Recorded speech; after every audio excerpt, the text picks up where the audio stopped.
Sa mapagpalang araw sa ating lahat, mga kapatid. Ako muli si Iber Bernales ng Batch 3 at itong aking daily devotion. At ngayong araw, pag-uusapan natin ay kung ano ang gap theory o gap theory Genesis chapter 1 verse 1 to 2. Sa scripture natin na ito ay pinaniwalaan na ang Genesis chapter 1 verse 1 at Genesis chapter 1 verse 2 ay may posibilidad na may agwat ng mga milyon ng taon. Ang iba ay naniniwala na ang gap na to ay mag-explain sa totoong edad ng ating mundo o ang previous creation mula sa wangis ng Panginoon.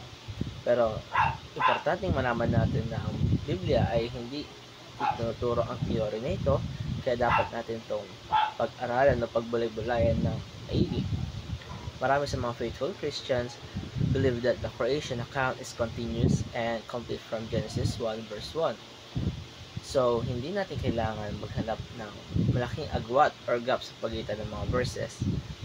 Ang creation story na binabanggit sa Bible is straight to the point at perfectly follows God's will. At para sa teachings natin ngayong araw ay una-una the gap theory isolates theory into the Bible.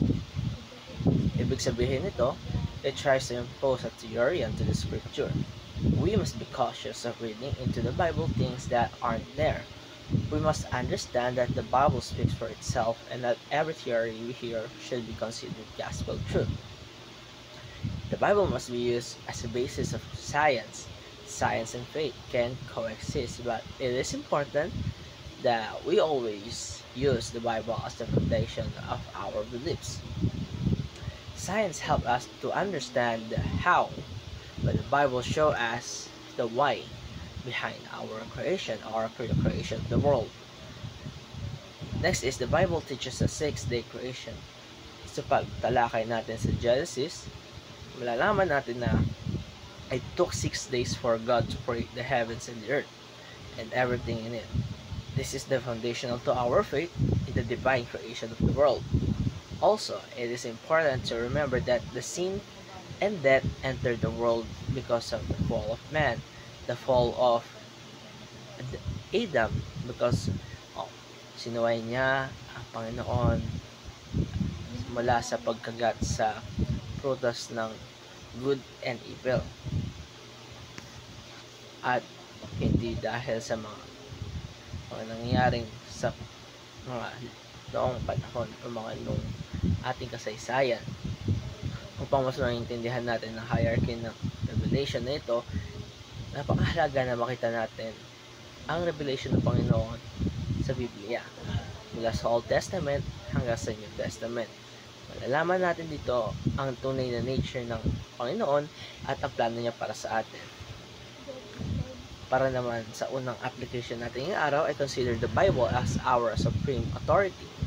Dapat tinatrato natin ang Biblia as the ultimate guide in our lives. It is the truth that we rely on to understand our purpose and our place in God's creation. And next is form a habit of reading the Bible exegetically. So we should always read the Bible in the context and aim to understand the original meaning and the intent of the text, not just taking verses out of the context to fit our own ideas. With this, it can help us grow deeper in our faith and understand what the Lord wants to show us. And again, thank you so much for watching. My name is Aidan Bernales. Thank you so much.